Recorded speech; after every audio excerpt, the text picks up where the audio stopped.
નમસ્કાર વિદ્યાર્થી મિત્રો, હું પ્રશાંત પંચાલ આપ સૌનું વર્લ્ડ ઇનબોક્સમાં હાર્દિક સ્વાગત કરું છું. મિત્રો, આપણી વર્લ્ડ ઇનબોક્સ એકેડમી દ્વારા શરૂ કરવામાં આવેલા પ્રોજેક્ટ CDE એટલે કે ક્રેક ડિસ્ક્રિપ્ટિવ ઇંગ્લિશ, જેનો મુખ્ય હેતુ છે કે ગુજરાતના તમામ વિદ્યાર્થીઓને અંગ્રેજી ભાષામાં લખવા માટે જે ભય રહેલો છે એને દૂર કરવાનો છે અને જે ઇંગ્લિશમાં લખીને મેક્સિમમ માર્ક્સ મળે એટલા કેપેબલ બનાવવાના છે, એટલા સક્ષમ બનાવવાના છે. તો એ પ્રોજેક્ટ CDE અંતર્ગત આજે આપણે લેક્ચર નંબર 32માં ભેગા થયા છીએ. લેક્ચર નંબર 32 જે છે દોસ્તો, એ પેરેગ્રાફ 4ના આધારિત છે. પેરેગ્રાફ 4 જે છે એ શેના બેઝ ઉપર હશે? તો ફ્યુચર કન્ટિન્યુઅસ ટેન્સનો હશે. ફ્યુચર કન્ટિન્યુઅસ ટેન્સને કહેવાશે ચાલુ ભવિષ્યકાળ. તો આ લેક્ચરમાં જે પેરેગ્રાફ ડિસ્કસ કરવાનો છે શેના બેઝ ઉપર છે એની ચર્ચા કરીએ. તો એ પેરેગ્રાફ છે ભારતની આબોહવા પ્રતિબદ્ધતાઓ ઉપર. ફ્રેન્ડ્સ, આપણો જે પ્રોજેક્ટ CDE છે એ બહુ મોટું મિશન છે. એ મિશનમાં દરેકનો સાથ સહકાર જોઈએ છે. તો અત્યાર સુધી મેં 31 લેક્ચર્સ આપણી યુટ્યુબ ચેનલ વર્લ્ડ ઇનબોક્સની જે યુટ્યુબ ચેનલ ઉપર છે એના ઉપર અપલોડ કરેલા છે. 31માંથી તમે કેટલા લેક્ચર્સ દેખેલા છે તમે મને કમેન્ટ કરીને જણાવો. જેમ કે તમે માન લો કે કોઈ વિદ્યાર્થીએ 10 લેક્ચર્સ દેખેલા હોય તો એ 10 લખશે, કોઈએ 15 દેખ્યા હોય તો 15 લખશે, કોઈએ 31 દેખ્યા હોય તો 31 ને 31 લખશે. ડન. જેના પરથી અમને આઈડિયા આવે કે આ લેક્ચર્સની જે સિરીઝ છે એ કેટલા સ્ટુડન્ટ્સ રેગ્યુલર જોવે છે. તો પ્લીઝ આપણે શુભ શરૂઆત કરીએ.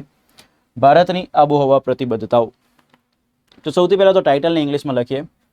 ભારતને કહેવાશે ઇન્ડિયા, આબોહવાને કહેવાશે ક્લાઇમેટ.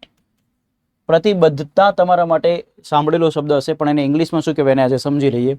પ્રતિબદ્ધતા એક હોય તો એને કહેવાય કમિટમેન્ટ. શું કહેવાય? કમિટમેન્ટ. પણ એકથી વધુ હોય તો એને કહેવાશે કમિટમેન્ટ્સ. રેડી છે?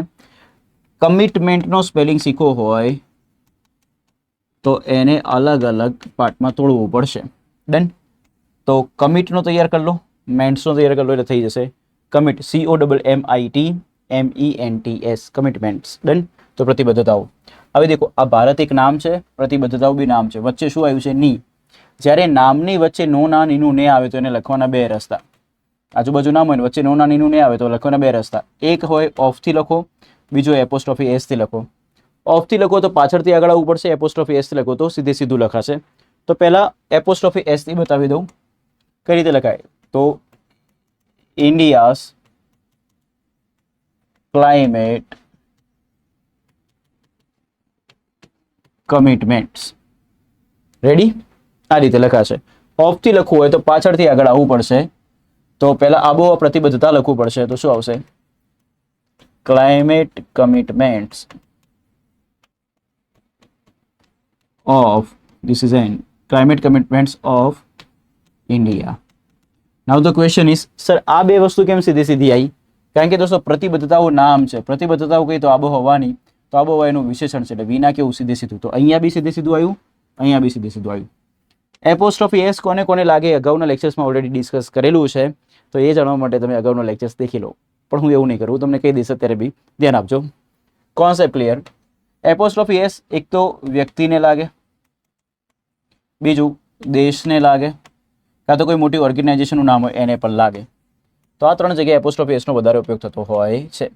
તો મેં તમને સરસ મજાનું ટાઇટલ શીખવાડી દીધું. ટાઇટલ હતું શું? India's climate commitments. ડન. હવે આપણી પાસે પેરેગ્રાફ જે છે એને ઇંગ્લિશમાં ટ્રાન્સલેટ કરીશું. ભારત વૈશ્વિક કરારો હેઠળ કાર્બન ઉત્સર્જન ઘટાડી રહ્યું હશે.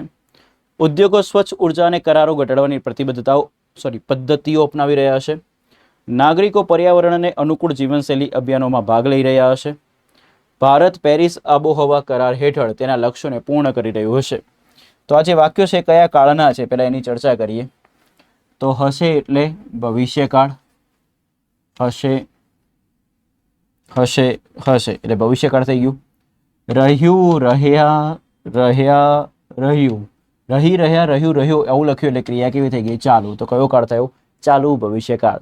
તો આખો પેરેગ્રાફ ચાલુ ભવિષ્યકાળમાં લખવાનો છે. હવે લખવા માટે તમને વાક્યરચના આવડતી હોવી જોઈએ.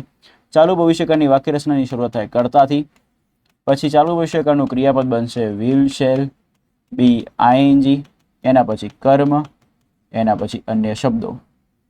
કર્તા આઈ અને વી હોય તો બે ચોઈસ મળે, શેલ અને વિલ. આ બંને વાપરી શકાય. આઈ અને વી સિવાયનો હોય તો ફક્ત એક જ ચોઈસ મળે જે છે વિલ. ક્લિયર છે? ઓકે, તો પ્લીઝ ધ્યાન આપજો. સરસ મજાના વાક્યો છે, આપણે ફ્રેમ કરીશું. તો પહેલું વાક્ય તમે શીખી લો, પછી તમારે જાતે બી ફ્રેમ કરવાના થશે. ભારત વૈશ્વિક કરારો હેઠળ કાર્બન ઉત્સર્જન ઘટાડી રહ્યું હશે. તો ઘટાડવું, ઘટાડવાની ક્રિયાને કહેવાય રિડ્યુસ કરવું. અહીંયા રહ્યું લખેલું છે એટલે ક્રિયા ચાલુ છે, ચાલુ ક્રિયા માટે આઈએનજી વાળું રૂપ આવશે, તો રિડ્યુસનું આઈએનજી બનશે રિડ્યુસિંગ. કાર્બન ઉત્સર્જન, તો ઉત્સર્જન નામ છે, ઉત્સર્જન શેનું? તો કાર્બનનું. તો કાર્બન એની વિશેષતા બતાવેલ વિશેષણ છે, તો વિશેષણ અને નામ છે તે સીધું. કાર્બન ઉત્સર્જનને કહેવાશે ઇંગ્લિશમાં કાર્બન ઉત્સર્જનને કહેવાય એમિશન્સ. શું કહેવાશે? એમિશન્સ. તો શું બને? Carbon emissions. હેઠળ એટલે તો અંડર, આ બેઝિક શબ્દ છે જે આપણને આવડતો જ હોય. વૈશ્વિક કરારો, કરારો નામ, કરારો કયા? વૈશ્વિક તો એનું વિશેષણ, વિના કેવી? સીધી સીધી. કરારોને કહેવાય એગ્રીમેન્ટ્સ. એક હોય તો એગ્રીમેન્ટ, એકથી વધુ તો એગ્રીમેન્ટ્સ. વૈશ્વિક શબ્દ બને છે વિશ્વ પરથી, વિશ્વને કહેવાય ગ્લોબ. વિશ્વમાંથી શબ્દ બન્યો વૈશ્વિક, તો ગ્લોબમાંથી શબ્દ બને ગ્લોબલ.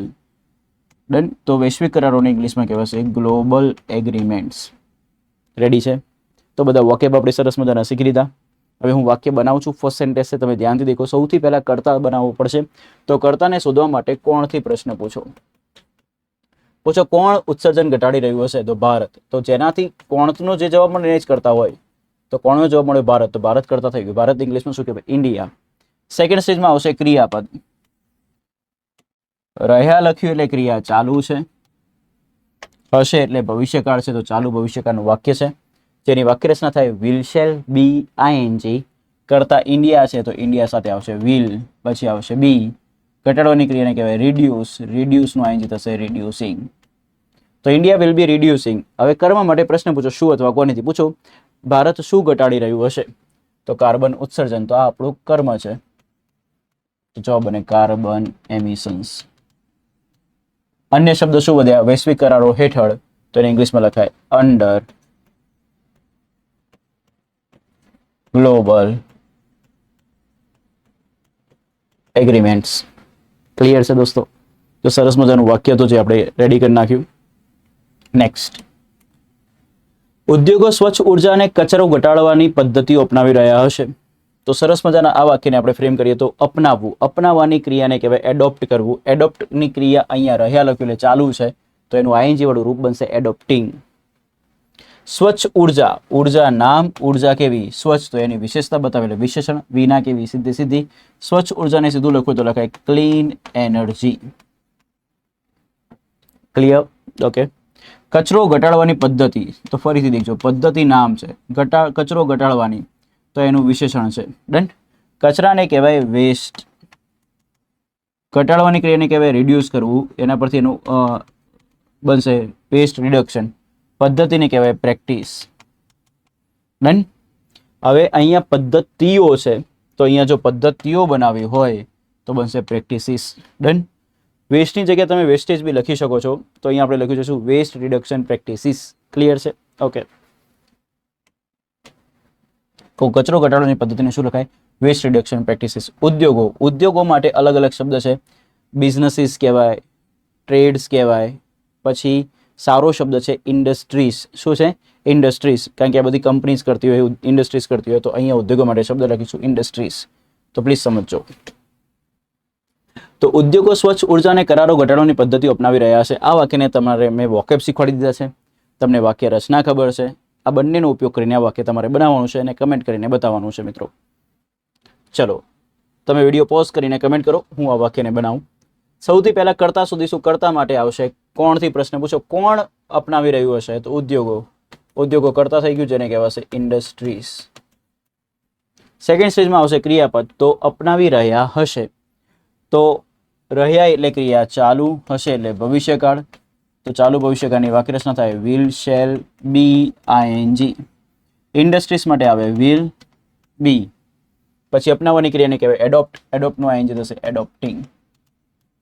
તો ઇન્ડસ્ટ્રીઝ વિલ બી એડોપ્ટિંગ. હવે કર્મ માટે પ્રશ્ન આવશે શું? પૂછો, ઉદ્યોગો શું અપનાવી રહ્યા હશે?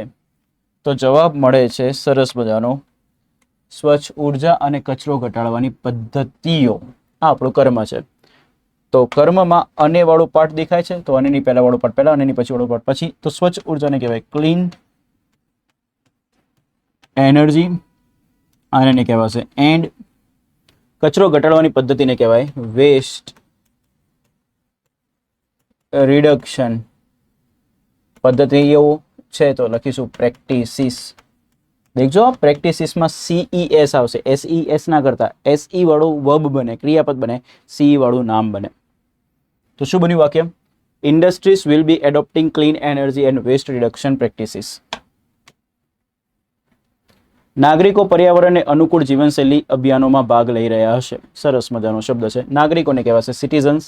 ભાગ લેવાની ક્રિયાને કહેવાય. ખબર છે આપણે સ્કૂલ લાઈફમાં, કોલેજ લાઈફમાં અલગ અલગ સ્પર્ધામાં ભાગ લેતા, તો એ ભાગ લેવાની ક્રિયાને કહેવાય પાર્ટિસિપેટ કરવું. શું કરવું? પાર્ટિસિપેટ કરવું. પાર્ટિસિપેટનો સ્પેલિંગ ખાસ શીખી લો. પાર્ટિસિપેટ. ડન. તો સ્પેલિંગ બનશે PARTICIPATE. પાર્ટિસિપેટ કરવું.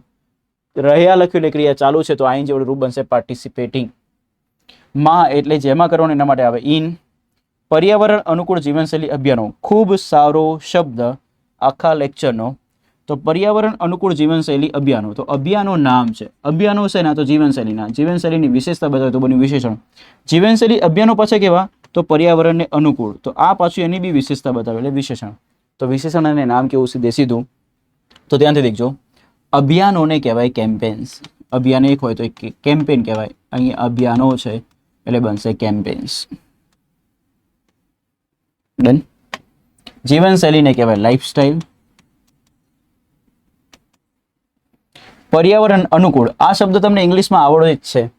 પર્યાવરણ અનુકૂળ હોય ને એને કહેવાય ઇકો ફ્રેન્ડલી. આ શબ્દ તમે બહુ સાંભળ્યો હશે, eco friendly. Specially Ganesh Chaturthi આવે ને દોસ્તો, ત્યારે eco friendly Ganeshji, eco friendly મૂર્તિ લાવો. તો ઇકો ફ્રેન્ડલી એટલે કેવું? પર્યાવરણને અનુકૂળ. ડન. તો આવા બધા શબ્દો તમે રૂટીનમાં સાંભળો છો, તમને લખતા આવડતા હોવા જોઈએ. ફ્રેન્ડ શબ્દ આવડતો જોઈએ, એની પાછળ એલવાય લાગો એટલે ફ્રેન્ડલી થઈ જાય. તો શું બને? Eco friendly lifestyle campaigns. તો થઈ ગયું. સો આ વોકેબનો ઉપયોગ કરવાનો છે હવે તમારે, અને કમેન્ટમાં આ વાક્ય લખીને બતાવવાનું છે. ચલો આપણે બનાવીએ. સૌથી પહેલા કર્તા. કર્તા માટે કોણથી પ્રશ્ન પૂછો. કોણ અભિયાનોમાં ભાગ લઈ રહ્યો છે? તો નાગરિકો એટલે કે સિટીઝન્સ. રહ્યા એટલે ક્રિયા ચાલુ હશે એટલે ભવિષ્યકાળ, ચાલુ ભવિષ્યકાળ. જેની વાક્યરચના થાય will shall be ING citizen સાથે આવશે. Will be. ભાગ લેવાની ક્રિયાને કહેવાય પાર્ટિસિપેટ કરવું. તો એનું આઈએનજી વાળું રૂપ થશે પાર્ટિસિપેટિંગ. તો સિટીઝન્સ વિલ બી પાર્ટિસિપેટિંગ. શેમાં? તો અભિયાનોમાં. તો કયા અભિયાનો? પર્યાવરણ અનુકૂળ જીવનશૈલી અભિયાનોમાં. તો આ લખવું પડશે હવે, બાકી બધું તો લખાઈ ગયું છે. તો માનું ઇંગ્લિશ થશે ઇન. પર્યાવરણ અનુકૂળ જીવનશૈલી અભિયાનો. આ વિશેષણ અને નામવાળો પાર્ટ છે તો સીધે સીધો આવશે. તો શું લખાશે? ઇકો ફ્રેન્ડલી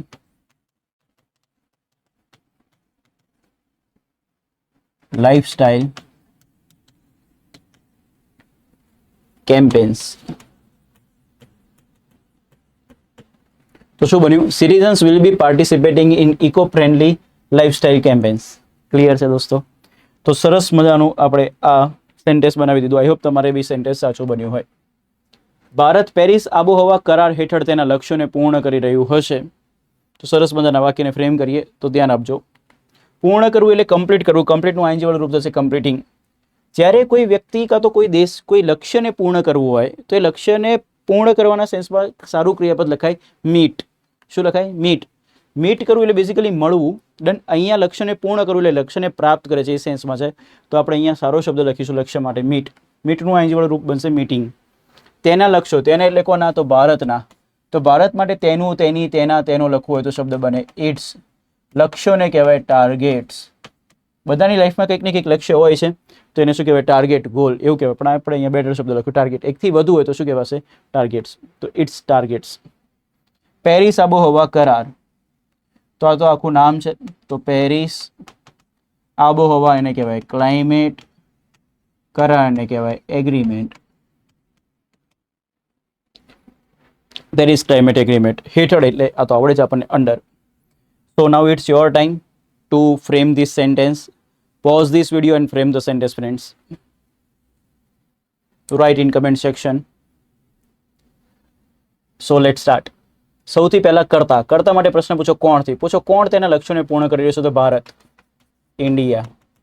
રહ્યું એટલે ક્રિયા ચાલુ, હશે એટલે ભવિષ્યકાળ, ચાલુ ભવિષ્યકાળ. જેની વાક્ય રચના થાય વિલ શેલ બી આઈએનજી તો ઇન્ડિયા સાથે આવશે વિલ બી. પૂર્ણ કરવાની ક્રિયાને કહેવાય અહીંયા મીટ. મીટનું આઈએનજી બનાવીશું મીટિંગ. તો ઇન્ડિયા વિલ બી મીટિંગ. કર્મ માટે પ્રશ્ન પૂછો, શું અથવા કોનેથી. પૂછો ઇન્ડિયા કોને પૂર્ણ કરી રહ્યું હશે, તો તેના લક્ષ્યોને. તો આખું કર્મ થયું. કર્મના એન્ડમાં નો ના નીનું ને આવે તો એને લખવામાં આવતું નથી. આ રૂલ અગાઉ બી શીખવાડેલો છે ઘણી વખત, યાદ રાખીશું. કર્મના એન્ડમાં નો ના ની નું ને આવે તો લખવામાં આવતું નથી. તો સીધું લખાશે તેના લક્ષ્યો. તો એ શું લખાશે? It's targets. બધેલા શબ્દોને કહેવાશે અન્ય શબ્દો. પેરિસ આબોહવા કરાર હેઠળ, તો પાછળથી આગળ આવવું પડશે. તો શું બનશે? Under Paris climate agreement.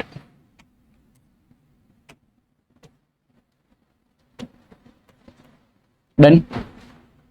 તો શું બન્યું sentence? India will be meeting its targets under Paris climate agreement. દોસ્તો આઈ હોપ તમારું બી વાક્ય આ રીતે સરસ મજાનું બન્યું હશે. ઇટ્સમાં આ ઇટ્સ લખતા નહીં, આના અર્થ અલગ થાય છે. આના અર્થ થાય છે it is, it was, it has. જ્યારે તેનું તેની તેના બતાવવું હોય ત્યારે ઇટ્સમાં એપોસ્ટ્રોફી લાગતો નથી, સીધે સીધું લખાય. ડન. સો સરસ મજાના વોકેબની સાથે આપણે આ પેરેગ્રાફ શીખ્યા, સેન્ટેન્સને ફ્રેમ કર્યા. તમને લેક્ચર કેવું લાગ્યું પ્લીઝ કમેન્ટ કરીને જણાવો. અને દોસ્તો જો તમારામાં ઇમ્પ્રુવમેન્ટ આવી રહ્યું હોય તો એ ઇમ્પ્રુવમેન્ટને વધારવા માટે મેક્સિમમ આ લેક્ચર્સ જે તમે દેખો છો એનું રિવિઝન કરો, એની નોટ્સ બનાવો, જેથી કરીને તમને મેક્સિમમ ફાયદો થાય. મળીએ નેક્સ્ટ લેક્ચરમાં, જેમાં આપણે ફ્યુચર કન્ટિન્યુઅસ ટેન્સનો પેરેગ્રાફ 5 ડિસ્કસ કરીશું. Till then bye, take care, Jai Hind, જય ભારત.